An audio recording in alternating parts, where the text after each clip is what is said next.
Did you know that stress is just a facade for something else? When you know what it really is and have these 5 foolproof solutions, you'll be able to take your life back and conquer stress once and for all. Welcome to the Heal the Hurt podcast. Remember when we were kids and we believed that anything was possible? We were going to be the first man or woman to do something really great. But then something happened. Something got in the way of living the life of greatness we know we were meant for. Well, it's now your turn to become the greatest version of yourself.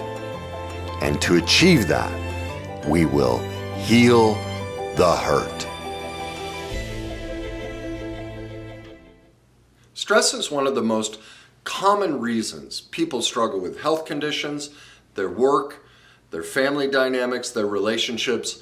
It's one of the biggest reasons people seek help from someone like myself is they're so stressed out.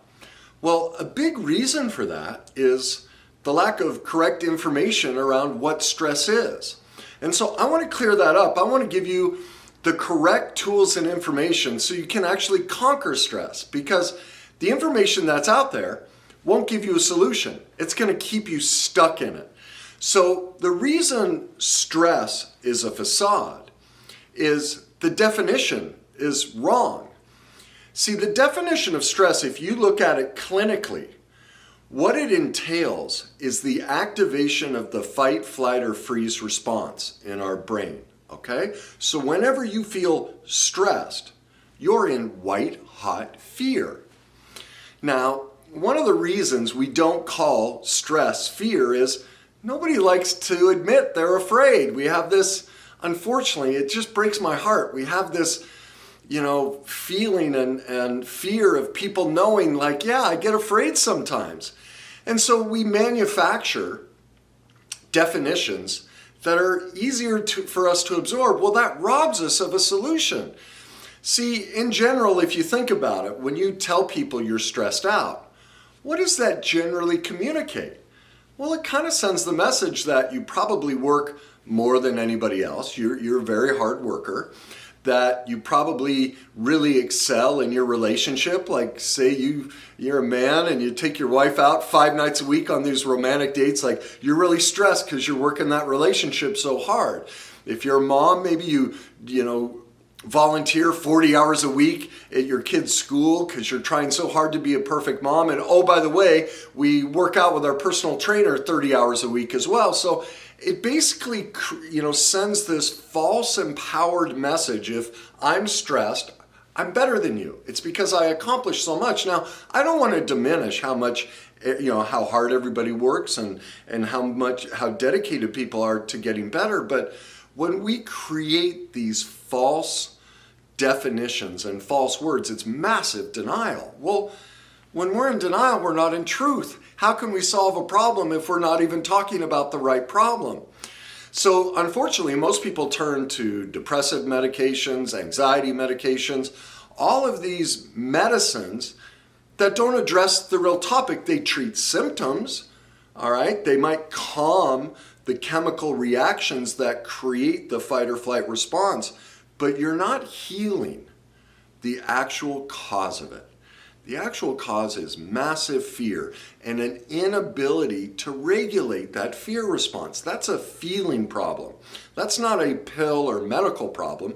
That just takes some skills in being able to navigate our feelings, okay? So now the next thing that keeps us stuck in our stress is we have another false definition, and that's around fear. I've never heard anybody break down fear. I mean, generally, what's the standard response to fear? I call it the Nike philosophy. Just do it, right? Or false evidence appearing real. Well, do those help us? I mean, if we could just do it, why aren't we? Like, fear is bigger than just do it. I mean, there's truth to that. We have to take action, but what kind of action do we take? Like, that's too vague. There's not enough detail as to what do I really do? Well, I discovered there's really 3 elements to fear, and I've never heard anyone break it down the way I have. Fear is always one of these 3 things. You either fear rejection, inadequacy, in other words, you don't think you have the skills, tools, or knowledge to do something, or you fear powerlessness. Okay, so whenever we are so-called stressed, we are in one or all three of those fears. That's what's happening to us. And so at the end here, I'm going to give you solutions to overcome all of those, but we're going to go through each one individually. So let's take a situation, all right? So we can understand how the stress of the situation has us in fear. Look at COVID, perfect example. What are we all feeling? Massive inadequacy. We don't have the skills, tools, or knowledge. I mean, the medical profession is all over the place. Originally, they forecasted these massive deaths. Well, they're coming to find out it's really just the flu. That's about all it is. The death rates are at or below seasonal flu. Now, did we know that in the beginning? No. We were inadequate. We didn't have the skills, tools, or knowledge because it's a newer strain of COVID. There's people, I don't know if people know this, but there are tons of strains of COVID. This was just a newer version that transmitted differently. And so that created a massive fear, what most people would call stress, of inadequacy. All right? We don't have the skills, tools, and knowledge. So we did the best we could. The medical profession was like, look, we think this is the best way to respond. Well, now we've had a couple months of testing the data, the way science works. We let the data come in, we observe the data, and based on the data and the new skills, tools, and information we have, it's basically the flu. Okay? There's not this massive the massive forecasts of death aren't happening. And that's whether you were sequestered or not. Like Sweden, they really didn't sequester, other countries did. So there's really no difference in death rates and things like that. But they did the best they could with the information they had at the time. This isn't a blame thing. But everyone felt a massive sense of inadequacy. We, the public, what's going to happen? We don't know anything about this. Well, that creates fear number 2, powerlessness. I have no control. What am I going to do? Like, how do I navigate this? And then I'm losing my job. I can't see my loved ones. I can't spend time. I've had people reach out to me who are in custody battles. And so with the separation, they couldn't go see their child. Well, that's massive powerlessness. Just calling that stress, there's no solution. Well, I'm stressed out. What do I do? Go take pills? No, that's not the solution. It's not addressing the problem. Okay, and so now, especially with inadequacy, if we don't feel we have the skills, tools, or knowledge to do something, how does that make us feel? Kind of stupid. Like all of us, when we don't know something, there's a general hit to our self-esteem. Okay, and so we don't want other people to know that we don't quite have all the information, and so we fear if they find out we don't know this, will be rejected. And so this is part of, like, now you're having this big fight of some people are saying we need to get back out into the world. Other people are saying, oh my God, if we do, everyone's going to die. We need to stay in. Well, now, even though the science is saying we're basically okay, now to admit that the new information is right, what would people have to address? That maybe I was wrong. There's a fear of inadequacy, and then you might reject me because I made the best. I decided to stay in and do all these things to protect myself. Well, now we find out the information's different. Well, we don't want to admit that, okay, we assessed this incorrectly. And so people get into denial and they fear that rejection. They fear the inadequacy. And then the powerlessness of it all adds to massive stress.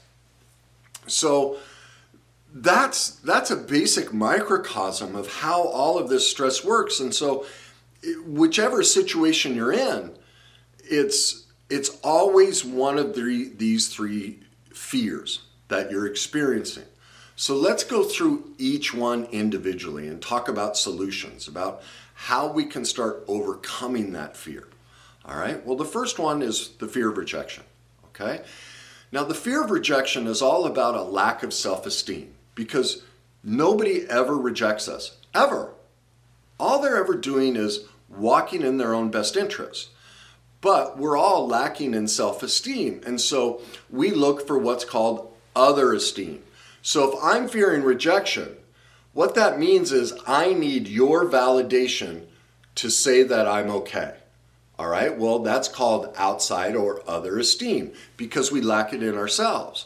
All right, so whenever we're fearing rejection or experience the rejecting feeling, what we're really doing is rejecting ourselves. We're rejecting our own power of, wait a minute, I'm good looking, I'm nice, I'm smart, whatever the thing is. They just decided they wanted something different. That's all. Well, I have no power over that. I'm powerless. See the other fear. I'm not inadequate. I mean, well, I guess I have I am inadequate in that I don't have the skills, tools, and knowledge to change my looks, to change my career, whatever it may be, to be what is in their best interest, because now they've shifted. They want something different in their life. Well, there's a sense of inadequacy, all right? Some of those things we can't control, so the inadequacy and powerlessness would be tied together.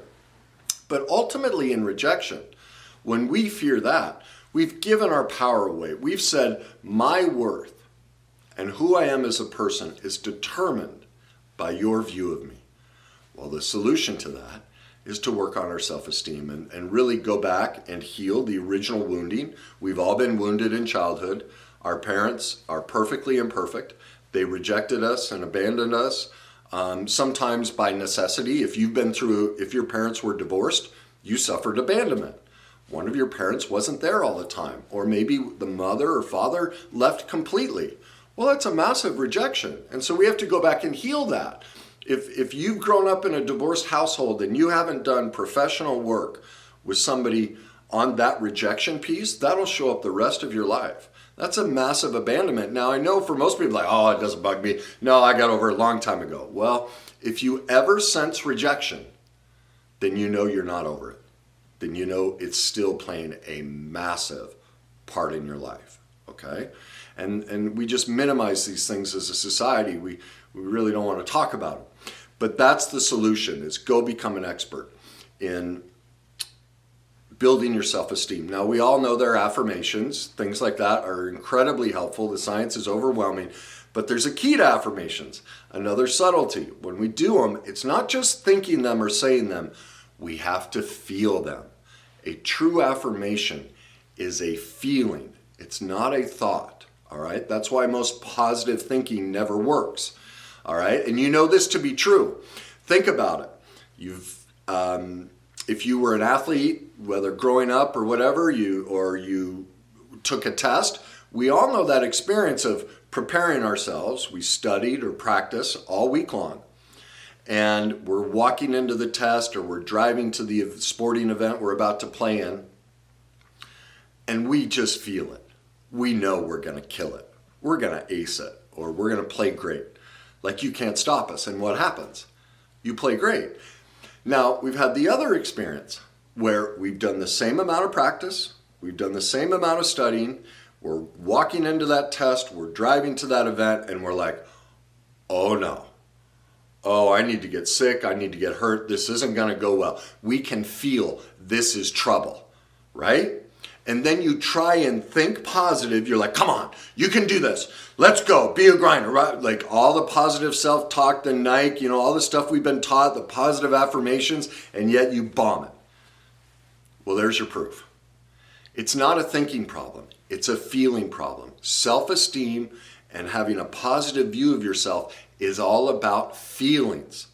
Belief isn't thinking that you believe in yourself. It's feeling it. That's what, I read countless books on belief, how to believe in yourself. And they told all these wonderful stories of people who just like, their life was terrible. One day they miraculously woke up and believed in themselves, but they never described why. It was as though the hand of God reached down and touched them and whoa, they believed in themselves. Well, if you look at every single story, there was one seminal shift and not a single author ever brought it up. They had a feeling shift. That's all belief is. And I just proved it with, the example of athletics and, testing or taking, tests in school or for some profession. When we believe in ourselves, it's when our thoughts and our feelings line up. They're in the same place. When we lack belief, when we lack self-esteem, our thoughts and our feelings are separate. They're at different places. The solution is to bring our feelings up. All right? So when it comes to the fear of rejection, it's a feeling problem. You need to become an expert in what you feel. So here's a quick tip. Go online, type in feelings list on Google, right? Thousands will come up. Pick one up, or pick one that looks good to you, has a good mix of both positive and negative feelings, and keep that with you for the next 30 days and start registering what you're feeling. Almost 70% of the population isn't even aware of what they feel. They don't feel. They're so detached because of the trauma we've all been through in childhood, they can't feel. Well, if you want to solve your fear of rejection, you need to start feeling and being aware of how your feelings are getting in the way and creating the fight or flight response. Okay? So that's the first tip for you, is go become an expert in those feelings. Start tracking them, and then you'll see when you have certain feelings, you have certain thoughts, you take certain negative, stressful, self-victimizing, really, behaviors. You sabotage your life because of that. So once you're aware of those feelings, now you can start addressing them through affirmations, and I don't have time to get into all the other possibilities of what you can do to rework those feelings. For some of you, most of you, it's deep trauma work. You have to go rework all the difficult things you went through in childhood. That's primarily the main solution, is we have to work with a professional to help us overcome those feelings and rework them subconsciously and consciously so our brain no longer gets triggered by them. Okay?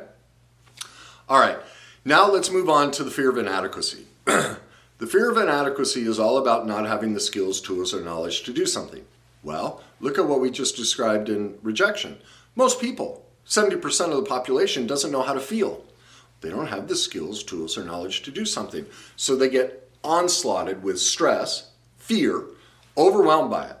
The feelings of it are overwhelming. They don't have the skills, tools, and knowledge to affirm themselves. They perceive rejection. They perceive they're somehow not good enough, that it's, I'm inadequate in that I don't know how to navigate this. All right, well, look at your life. Look at how many things that you had to start without knowing. I mean, look, our whole life is we were born not knowing how to speak or anything. All we've done all our life is learn how to become adequate. What's your job? Did you go to school for it? Did you take special courses for it? What about your hobbies? You know, are you into judo? Well, the first day of class, you didn't even know how to stand. You were massively inadequate. What did you do? You learned the skills, tools, and knowledge to become adequate. It's not a representation of something's broken or defective in you, but if you're struggling with low self-esteem and fear of rejection, that's how you'll feel. Like, that was a huge issue for me. I always hated doing anything new. Well, once I did all the work and I realized what feelings were tied with me doing something new, that inadequacy that came up, I realized it all traced back to my father. I would go ask him for help. My dad was an engineer. And when I was young, I was really good at math. But as it got into more theory, because of my fight or flight response constantly clicking on, my brain, you can't see, when your fight or flight response triggers, the blood flow stops to the front of your brain. You can't think. So I couldn't come up with solutions. And so when I talked to my dad about some of this stuff, I would have a massive fear reaction. And my dad would get frustrated, and his mannerisms and his tone, he never said I was stupid, but the way he got so frustrated and everything sent the nonverbal message that I was stupid. All right, that's always been my greatest inadequacy, is the sense of feeling stupid. Well, what's that create? Low self-esteem. So once I learned that it wasn't so much that I didn't like certain things, like that's what I do, is I go, oh, I don't like that, that's boring. I don't want to learn about that. I have no interest in that. Well, I realized that was a defense mechanism. The reason I was saying I don't want to learn about it is because I didn't want to feel stupid. Well, once I was able to connect the feeling and where it originated and do the healing work around my dad's perfect imperfections, my dad adored me. No one taught him that when you act this way as a parent, you send these messages. All parents do this, okay? It doesn't make him bad, but we don't teach this stuff. He did the best he could, but I hold him accountable. He chose not to go learn about this stuff. Well, I'm not going to let him off the hook for that. That wouldn't be loving. We wouldn't be in truth. But it doesn't mean I have to hate him for it or create some sort of denigration. It's just fact. It's just like I'm wearing this blue shirt. It's not good or bad, it just is. Okay? So once I was able to gain the skills, tools, and knowledge of what was creating my inadequacy and what was triggering my rejection, I was able to do new things and actually enjoy it, get excited by the process of learning and discovering things, okay?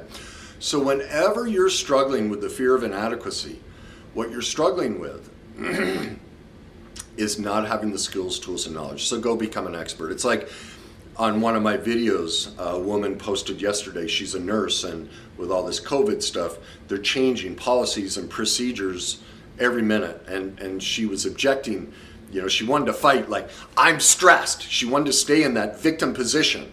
And I lovingly showed her, well, do you see that you fear of inadequacy? When they change the skills or when they change the policies and procedures, everything's new. You have to learn something new. And you're saying it happens daily. Well, that tells me you are feeling fear around not having the skills, tools, and knowledge to adapt to the change. And then when I brought it up, she felt attacked. Well, she took that because of low self-esteem. She felt I was rejecting her. I was empathizing with her. I was giving her solutions. But because of, almost always, childhood wounding, she perceived it as me denigrating her. Well, it was the furthest thing from the truth. But see, just like me, she got sent the message that if she doesn't have the information, she's bad. She's rejectable. Well, that's not true. She's not rejectable. I was totally loving this woman. But those messages from childhood are so powerful. It immediately jumped up. She got angry and defensive and protected. Don't reject me.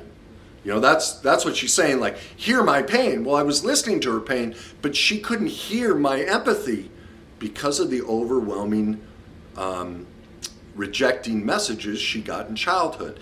It's obvious that if she ever didn't have the skills, tools, and information, she paid a heavy price, just like I did.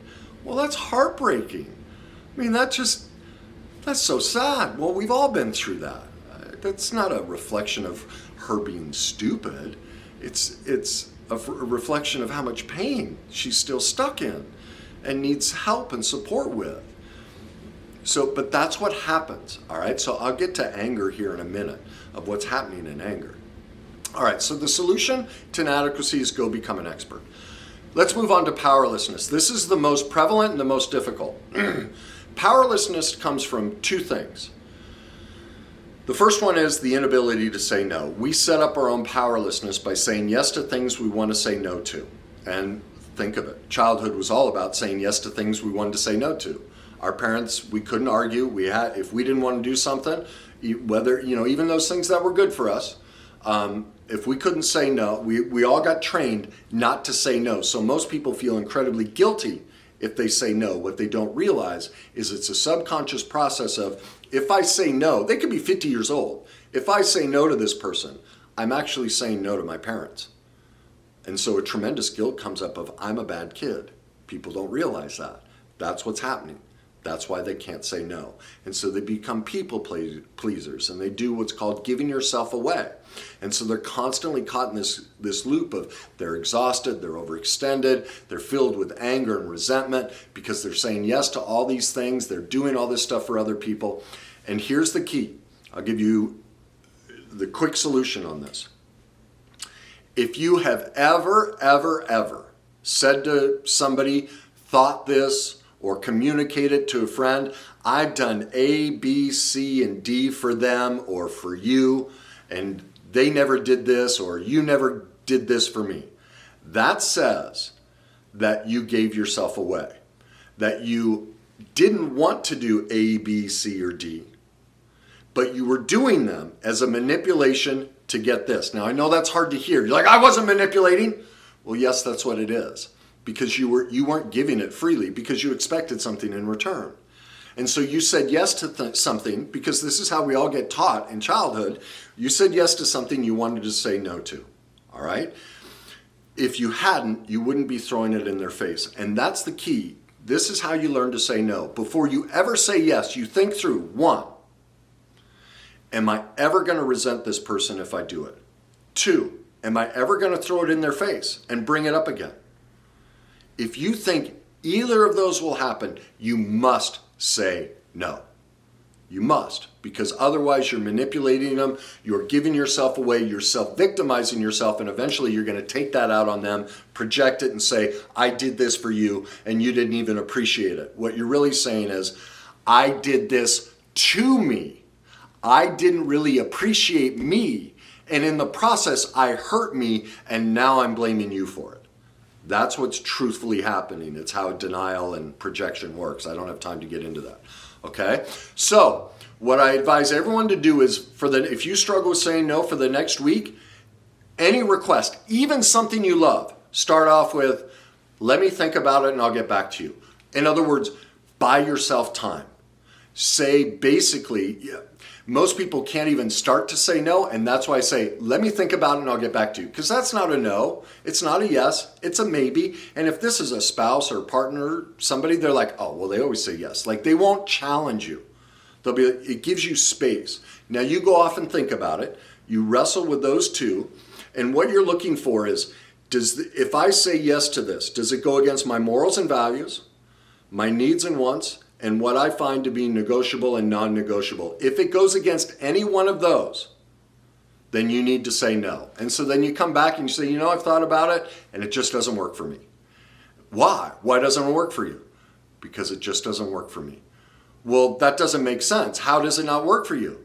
It just doesn't work for me. Well, aren't you going to tell me how? It just doesn't work for me. That's how you respond. You don't bite on the argument. You don't need to. You don't have to justify yourself. You've made the choice, it just doesn't work for you. That's how you can start saying no. As you get better, you'll just say, no, I'd rather not do that. You'll be able to, but that gives you a buffer, all right? Now, when it comes to the powerlessness, like this COVID situation, we don't know what we can and can't control. So this is make 2 lists, all right? What can I control? Well, let me start the other way. What can't I control? Well, we can't control the government. We can't control that the medical community is really learning about this on the fly. So we have no clue what's right or wrong. We're just trying to figure it out. I have no control that my company has been forced to shut down and I've lost my job. I have absolutely no control over that. So spending any time thinking about that or processing it is a choice to victimize yourself, stay in fear, stress, okay? And so you make a list of all those things and you stop focusing on them. There's nothing you can do about it. You make a second list. What can I control? And you start acting. I've lost my job, but what can I control? I can spend this time thinking about or creating a whole new control that puts me in power. Is there a whole new career? Is there something I've always wanted to do? Well, now might be the perfect opportunity to start it. How do I spend my day? What do I choose to think and focus on? Should I choose to focus on affirmations and getting adequacy, learning the skills, tools, and knowledge to grow emotionally? Or I can focus on being powerless and setting myself up to fail. Like these are the choices. That's how you overcome it, okay? Say no, make a list of what you can and can't control. Now I said I'd touch on anger. Here's what to recognize with anger. Anger is always a mask for fear. If you're ever angry or someone's angry at you, ignore their words or take their words and listen to them in this way. I don't care what the argument is about. I don't care what they're saying, but literally what they're screaming at you is, please, please don't find out how inadequate and powerless I feel right now, and by God, don't you dare reject me. So when you're listening to someone yelling and screaming at you or someone angry, listen for words that communicate inadequacy, powerlessness, and fear of rejection. Well, when you listen for that, you'll have empathy. You won't defend yourself because your defense is what? Well, they better believe me, because if they don't, I'm powerless unless they take my side. And then I'm inadequate because they don't believe me, and therefore I'm rejected. That's how you end arguments. That's how you deal with a fight. Don't bite on it. All right, real quick.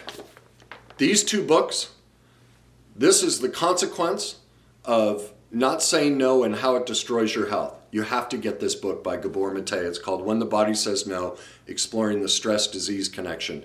The inability to say no is one of the single greatest killers on the planet. This is the best book for self-esteem out there. Louise Hay's, You Can Heal Your Life. And the third book you need to get is my book, Your Journey to Success. This handles all three of the fears. It explains the fear of rejection, the fear of inadequacy, the fear of powerlessness. There's a whole chapter devoted on how to say no. This is the complete breakdown on how to overcome stress, which is fear, in a way nobody else has explained. If you don't have these skills and tools, you will suffer with fear the rest of your life. This is your way out. If you're done struggling and being controlled by fear and stress, that's the way to turn your life around. So the question becomes, are you ready to choose yourself? It's my belief that for all of us, it is your turn to be great. Choose it.